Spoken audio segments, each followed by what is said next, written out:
My name is Arnab Mukherjee. I'm a second-year MBA student at the Johnson School at Cornell, and I am on the board for Out for Business, our LGBT student organization. And we have a very small membership because our class is pretty small. We have about 280 people in class. We have about maybe 8 to 10 people who are out and relatively active members. And one of the things Jim and I are working on this year, along with our other 2 board members, is expanding our membership to the other graduate programs at Cornell as well. Since there isn't any other graduate LGBT organization and there are plenty of professional programs on campus. And that way we were hoping that we can get a bigger critical mass of members and hopefully have more events, whether they're social or recruiting or community service. It's sometimes challenging to have such a small membership and be really involved.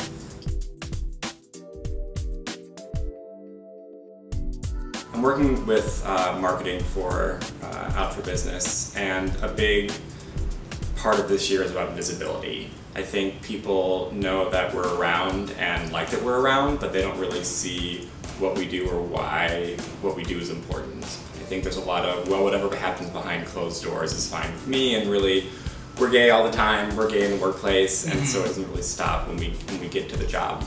And that's part of what I'm working on this year, is trying to get that dialogue going. So we are supported by the Office of Diversity and Inclusion at Johnson, and we do, I'm also reaching out to the LGBT Resource Center at Cornell University. That's the umbrella organization for anything LGBT related that's student organized. And we work with the admissions office on diversity outreach for prospective students. We have an LGBT PV Day coming up. We are also working with the other diversity clubs to just have some kind of programming, whether it's recruiting focused, generating awareness about issues that are related to being LGBT in the workplace or recruiting. And of course we have some social activities that are going on as well. At Johnson, every Thursday they have what's called Sage Social at Sage Hall, which is our building. And it's just, you know, on Thursday afternoon after classes, everyone gets together, catches up. It's really fun, and different clubs host it every week. So Out for Business also hosts one of them in the spring. Last year we did a photo booth. We called it an ally engagement photo booth. People had these chalkboards that they could write whatever they wanted on it, whether they were allies or they're supporters, or whether they identified as LGBT or something completely random. It was really fun. Got a lot of people to do it across the campus. And I think that was one of our first moves last spring in terms of visibility, as Jim mentioned, generating more visibility, but also making it fun and making it beyond us, you know, behind closed doors or anything like that. And also it was our attempt at, you know, getting some sort of ally engagement, and I thought it was quite successful.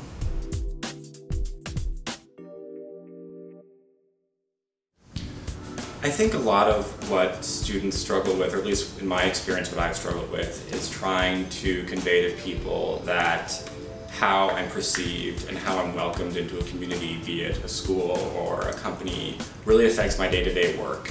If I want to do good work, I have to be treated well. And it doesn't mean just smiling and shaking my hand. I think anybody can do that. There's, I think now, prejudice and homophobia is much more subtle, and people are good about hiding it and putting on a big smile.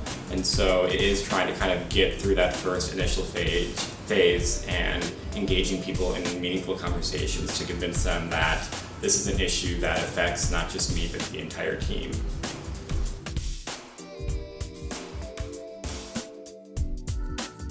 I think it's important to talk to the current students if people are applying to business school and want to know what it's like to work and recruit on that campus, in that community. Talk not just to the LGBT students, but to the non-LGBT students to get a sense of what they think the system is like. I think if you have people scratching their heads and saying, oh, I think we have some gay students on campus, not really sure, that might be a red flag.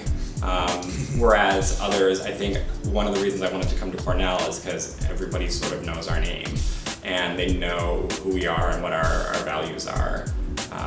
And whether or not they agree with it, at least they know us really well. And so for me that was important, and I think it's an important question for students to ask is how well do you know your gay classmates? I think it's really important to be authentic. I think when you're applying to business school, like Jim said, you want to talk to all the students, you want to get a sense, even administration, you want to, if diversity and inclusion something that's important to you and you're worried about being out at school, you definitely want to even talk to the administration. What their perspective is. The Office of Diversity and Inclusion at Cornell, as well as other business schools, tend to be very active and receptive to student potential applicants and their concerns. But I think beyond that, in your app, I think more and more schools have this box to self-identify as LGBT in your application. I think that's a pretty risk-free way of doing it. I think some people are conscious about, they don't want to be that LGBT applicant, they don't want to be labeled that way, and I think that's totally fine. I think what's most important though is, regardless of whether or not you have any application, you want to be very authentic. And if you're authentic, there will be a way for you to communicate that you're part of the LGBT community if that's important to you and it's an important part of you in terms of the things that you've done in your career and your life. It will show, and you may not have to be like, oh, I'm a gay man. You won't have to say that explicitly, and I don't think there's any need for that. But I don't think anyone should be afraid of being